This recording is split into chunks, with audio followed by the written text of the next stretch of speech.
स्वागत है आपका हमारे चैनल ज्योग्राफी द कॉस्मोस में। आज हम शुरू करने जा रहे हैं एक नया लेसन। नाम है भारत की जलवायु। काफ़ी मुश्किल लगता है ये, लेकिन आज जिस तरीके से हम इसको सीखेंगे आपके लिए बहुत ही आसान होने जा रहा है। तो ध्यान से देखिए। भारत की जलवायु यानी क्लाइमेट ऑफ इंडिया। भारत की जलवायु को जानने से पहले हम जानेंगे कि मौसम क्या है, मौसम के तत्व क्या हैं, कैसे मौसम बनता है और जलवायु क्या है। उसके बाद हम आएंगे भारत की जलवायु पर। मौसम किसे कहते हैं? किसी स्थान पर उस समय की वायुमंडलीय स्थिति को मौसम कहते हैं। किसी भी स्थान पर उस समय हमारा वायुमंडल कैसा है, उसकी स्थिति क्या है, उसे क्या कहेंगे? हम मौसम कहेंगे। मौसम बनता है कुछ तत्वों से यानी कुछ एलिमेंट्स के द्वारा, जैसे तापमान, वर्षा, वायु राशियाँ, आर्द्रता, पवने, वायुदाब, चक्रवात, मेघाच्छादन, धुंध व कोहरा आदि। और भी बहुत सारे एलिमेंट्स हैं, लेकिन ये जो एलिमेंट्स हैं ये ज़्यादा इफेक्ट करते हैं मौसम। अब मौसम से ही जलवायु बनती है। किसी स्थान के 50 वर्ष या इससे लंबी अवधि के औसत मौसम को उस स्थान की जलवायु कहते हैं। किसी स्थान के 50 वर्ष या इससे लंबी अवधि के औसत मौसम को उस स्थान की जलवायु कहते हैं। जलवायु के ऊपर दो तत्वों का सबसे ज़्यादा प्रभाव पड़ता है। देखिए, जो तत्व मौसम के हैं, जो एलिमेंट्स वेदर के हैं, वही एलिमेंट्स किसके होंगे? जलवायु के भी होंगे। तो सबसे ज़्यादा असर पड़ता है जलवायु पर तापमान या वर्षा का। डिफरेंस क्या है दोनों के अंदर, जलवायु में और मौसम में? कि मौसम परिवर्तनशील है। मौसम जल्द से जल्द बदलता रहता है। ये एक क्षण में या एक दो घंटे में या एक दो दिन में या एक दो सप्ताह में बदलता रहता है, अतः यह परिवर्तनशील है। लेकिन जलवायु ये क्या है? स्थायी है। बात करने जा रहे थे हम तापमान और वर्षा की, कि ये दोनों ही तत्व जो हैं वो जलवायु पर सबसे ज़्यादा प्रभाव डालते हैं। तापमान का हमें पता चलता है इस डायग्राम के द्वारा। यहाँ देखिए आप, कुछ अक्षांश रेखाएं हमने खींची हैं और तापमान के आधार पर पृथ्वी को 3 कटिबंधों में बांटा गया है। 0 डिग्री से यानी भूमध्य रेखा से 23.5 डिग्री उत्तरी यानी कर्क रेखा और 23.5 डिग्री दक्षिणी यानी मकर रेखा के बीच में उष्ण कटिबंधीय अक्षेत्र है। जितने भी स्थान यहाँ इस भाग के अंदर होंगे वो स्थान होंगे, वहाँ की जलवायु होगी उष्ण कटिबंधीय। अब इन स्थानों के बीच में जहाँ पर भी रेनफॉल ज़्यादा होती है उनकी जलवायु क्या होगी? उष्ण कटिबंधीय आर्द्र जलवायु। जबकि जो स्थान सूखे हैं उन स्थानों की जलवायु होगी उष्ण कटिबंधीय शुष्क जलवायु।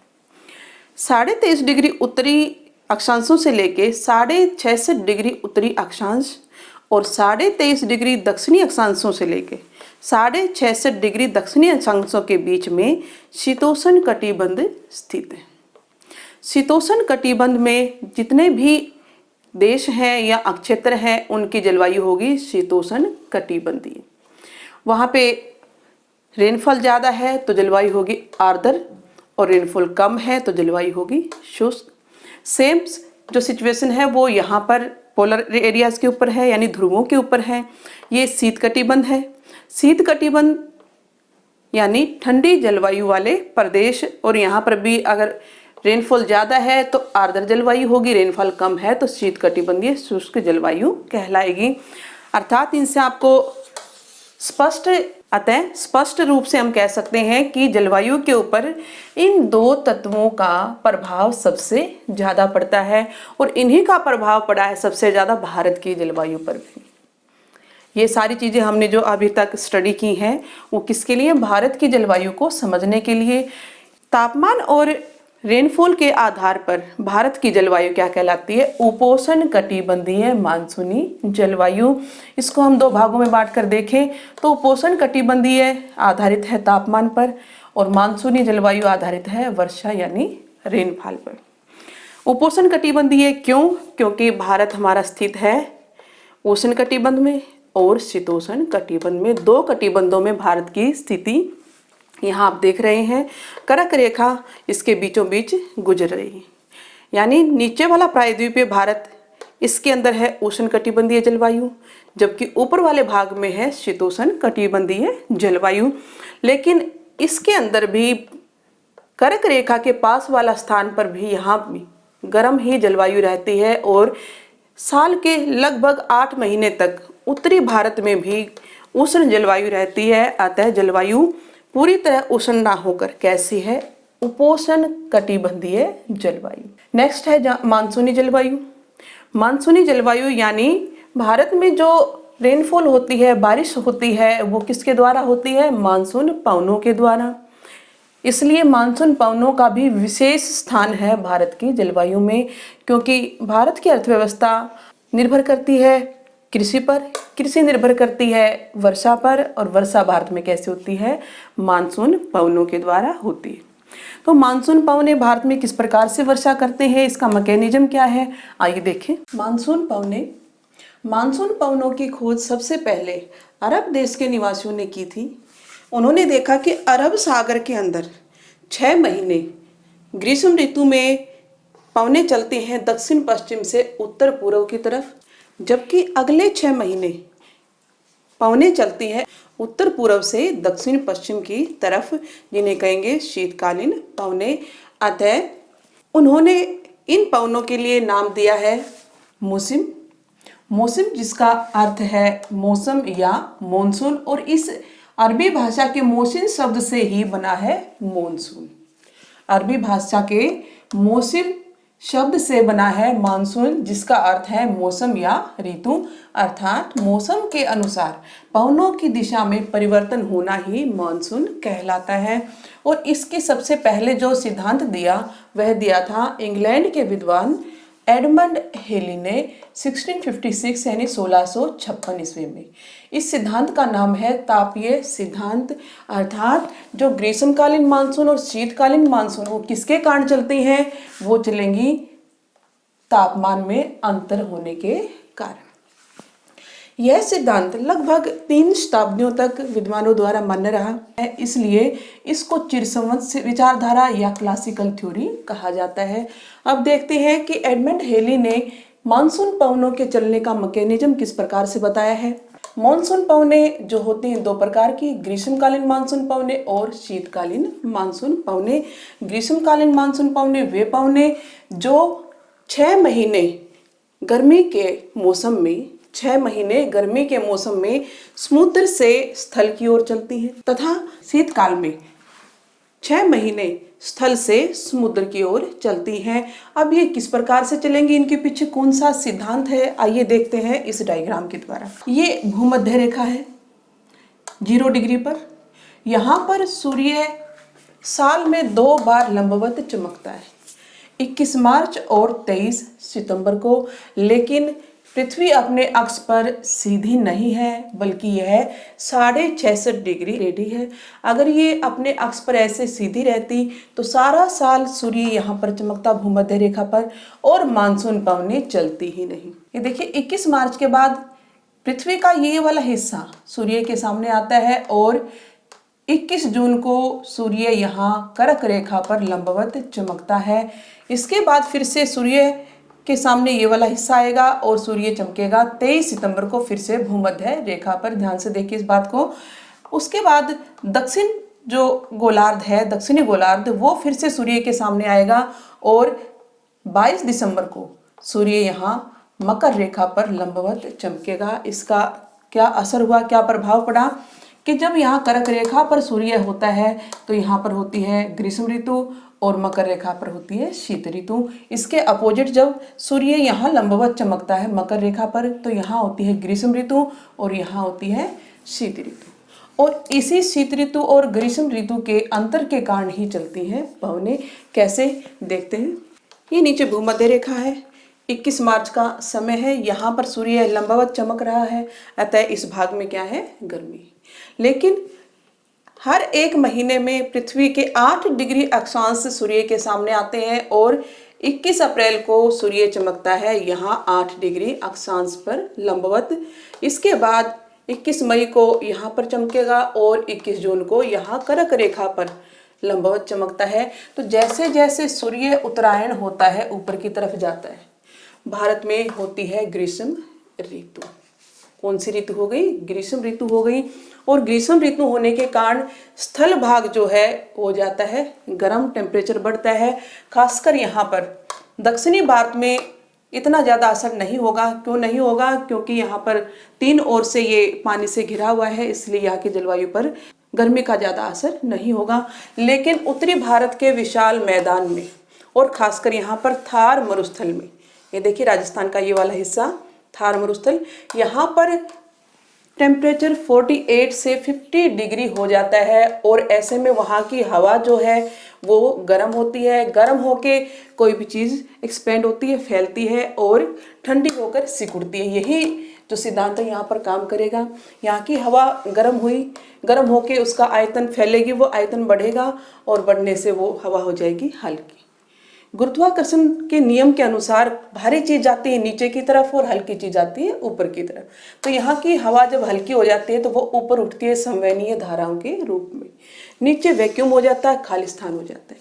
अतः यहाँ हिंद महासागर से इस खाली स्थान को भरने के लिए और तापमान को संतुलित करने के लिए हवाएं चलती। ये हम कहेंगे ग्रीष्मकालीन मानसून पवने। ये जो हिंद महासागर से हवाएं चली हैं इन्हें कहेंगे हम ग्रीष्मकालीन मानसून पवने। अब ये पवने पानी के ऊपर से आती हैं, समुद्र के ऊपर से आती हैं, इसलिए जलवाष्प से भरी हुई होती हैं और पूरे भारत में खूब वर्षा करती। इनकी दिशा क्या है? दक्षिण पश्चिम। क्यों है दिशा? आइए देखते हैं इस डायग्राम के द्वारा। 21 जून को कर्क रेखा पर चमकता है, अतः ये पवने हो जाती हैं खत्म, क्योंकि ITCZ हो जाता है यहाँ पर। और ये जो पवने हैं, जो ट्रेड विंड्स हैं, सन्मार्गी पवने हैं, जिनकी दिशा है दक्षिण पूर्व, ये पवने आगे चलकर क्या करती हैं? भूमध्य रेखा को पार करती हैं और पार करने के बाद फेरल का नियम इनके ऊपर लागू होता है। फेरल के नियम के अनुसार उत्तरी गोलार्ध में हवाएं मुड़ जाती हैं अपने दाहिनी तरफ, और दाहिनी तरफ मुड़ेंगी तो इनकी दिशा क्या होगी? दक्षिण पश्चिम। दिशा क्या होगी? दक्षिण पश्चिम। ये कौन सी पवने थी? दक्षिणी पूर्वी सन्मार्गी पवने, जिनको हम ट्रेड विंड्स कहते हैं इंग्लिश में। यही पवने, यहाँ पर निम्न वायुदाब है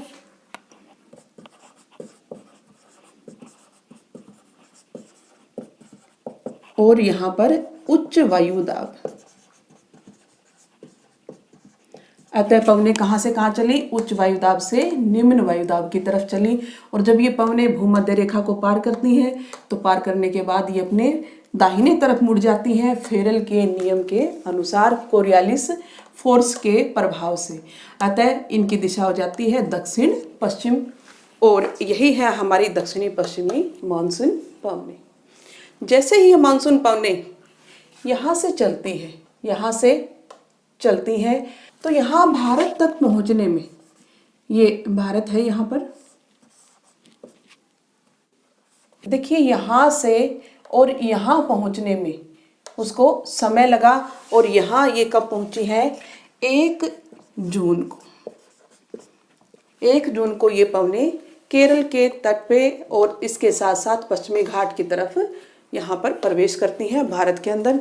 अब भारत में जैसे ही ये आती हैं तो ये बढ़ जाती है 2 शाखाओं में, अरब सागर की शाखा और बंगाल की खाड़ी की शाखा। अरब सागर की शाखा यहाँ पश्चिमी घाट के ऊपर बारिश करती है और उसकी कुछ पवने अंदर भारत के बीच में यहाँ प्रायद्वीपीय पठार में भी प्रवेश करती हैं, कुछ मात्रा में, ज़्यादा नहीं, थोड़ी मात्रा में यहाँ पर वर्षा करती हैं। जबकि बंगाल की खाड़ी की शाखा जो है वो भारत के लगभग 1/3 भाग पर वर्षा करती है। दक्षिण पश्चिमी मानसून, जिसको ग्रीष्मकालीन मानसून भी कहते हैं, ये भारत की 75 से 80% वर्षा करती है, क्योंकि आती हैं ये समुद्र से और इसमें जलवाष्प भरा होता है। अतः ये भारत के अंदर खूब वर्षा करती हैं 1 जून से लेके और 20 सितंबर तक।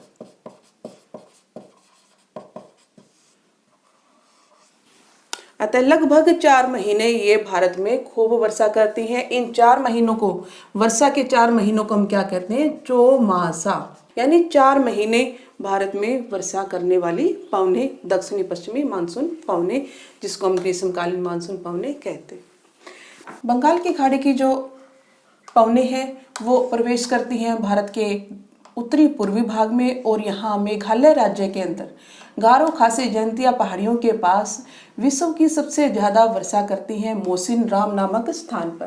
पहले चेरापूंजी में मापा जाता था, लेकिन अब मोसिन राम एक छोटा सा गांव है, वहां पर विश्व की सबसे ज़्यादा वर्षा करती हैं। वर्षा करने के बाद ही देखिए इनकी आगे आ जाता है हिमालय पर्वत, जिसको ये पार करने में समर्थ नहीं है। अतः ये क्या करती है, इसके साथ साथ हिमालय की शिवालिक शाखा के साथ साथ ये क्या करती है, उत्तरी मैदान की ओर चलती, भारत के उत्तरी पश्चिमी भाग में चलती हैं और यहाँ पहुँचती हैं लगभग जुलाई के मध्य में, यानी लगभग 15 जुलाई को यहाँ पहुँचती हैं और 20 सितंबर तक इसी प्रकार से पूरे भारत में दक्षिणी पश्चिमी मानसून पवनों के द्वारा वर्षा होती है। लेकिन ये भाग रह जाता है शुष्क, क्योंकि ना तो ये अरब सागर की पवनों से वर्षा प्राप्त करता है और ना ही बंगाल की खाड़ी की पवनों से ये वर्षा प्राप्त करता है। बंगाल की खाड़ी से जाने वाली ये पवनें यहाँ से जलवाष्प ग्रहण करती हैं, लेकिन जैसे ही स्थल भाग में प्रवेश करेंगी ये वर्षा करती करती आगे बढ़ेंगी, लेकिन इनमें जलवाष्प की मात्रा घटती चली जाती है। अतः वर्षा की मात्रा भी सितंबर के बाद मानसून पवनें जैसे भारत में गई थी वैसे ही ये वापस आना शुरू कर देंगी, उत्तरी गोलार्ध से दक्षिणी गोलार्ध की तरफ चलेंगी, क्योंकि भारत के इस भाग में हो जाता है उच्च वायुदाब और यहाँ दक्षिणी गोलार्ध में मकर रेखा पर हो जाता है निम्न वायुदाब, यानी यहाँ पे गर्मी होगी, यहाँ पे ठंड होगी। अतः ठंड से गर्मी की तरफ पवनें फिर से चलना शुरू कर देंगी और ये शीतकालीन मानसून पवनें 23 सितंबर से लेकर और 21 मार्च तक चलती। 20 सितंबर के बाद ये पवनें दोबारा से लौटना शुरू कर देती हैं और भूमध्य रेखा को पार करके नीचे की तरफ हिंद महासागर में निम्न वायुदाब की तरफ चलती हैं। इन पवनों की दिशा क्या है, उत्तरी पूर्वी। अतः इनको उत्तरी पूर्वी मानसून पवने या शीतकालीन मानसून पवने कहते हैं। ये पवने क्योंकि स्थल भाग से आती हैं इसलिए ज़्यादा वर्षा नहीं करती। यहाँ से बंगाल की खाड़ी से जब लौटती हैं उस समय ये क्या करती हैं, कुछ वाष्प धारण करती हैं, जलवाष्प अपने अंदर ग्रहण कर लेती हैं और यहाँ पर कोरोमंडल तट पर ये खूब वर्षा करती हैं। कुछ मात्रा में यहाँ केरल के अंदर भी थोड़ी बहुत इन पवनों के द्वारा वर्षा होती है, नहीं तो पूरे भारत में ही कहीं भी वर्षा नहीं करती हैं। तो ये था तापीय सिद्धांत जो कि एडमंड हेली ने 1656 ईस्वी में दिया था और इसके अनुसार ग्रीष्मकालीन मानसून पवने और शीतकालीन मानसून पवने किस प्रकार से चलती हैं, इनके ऊपर असर पड़ता है तापमान का तथा स्थल और जल के वितरण का। लेकिन मानसून पवनें जैसे आप देख रहे हैं उतनी आसान नहीं है, उतनी सरल नहीं है। ये था सबसे पुराना सिद्धांत, लेकिन पिछले 1 शताब्दी से विश्व के मौसम वैज्ञानिक लगे हुए हैं भारतीय मानसून की खोज करने में, क्योंकि जितनी मानसून पवनें हैं ये विश्व के बहुत सारे देशों में हैं, खासकर दक्षिणी पूर्वी एशियाई देशों में मानसून पवनें चलती हैं, लेकिन उसका सबसे ज़्यादा प्रभाव पड़ता है भारत के ऊपर, क्योंकि भारत हिंद महासागर के केंद्र में स्थित हैं। तो और कौन सी चीज़ें हैं जो भारतीय मानसून पवनों को इफेक्ट करती हैं, प्रभावित करती हैं, उन सभी के बारे में हम अपनी अगली वीडियो में आपको बताएंगे। तो बने रहिए हमारे साथ हमारे चैनल ज्योग्राफी द कॉस्मोस में।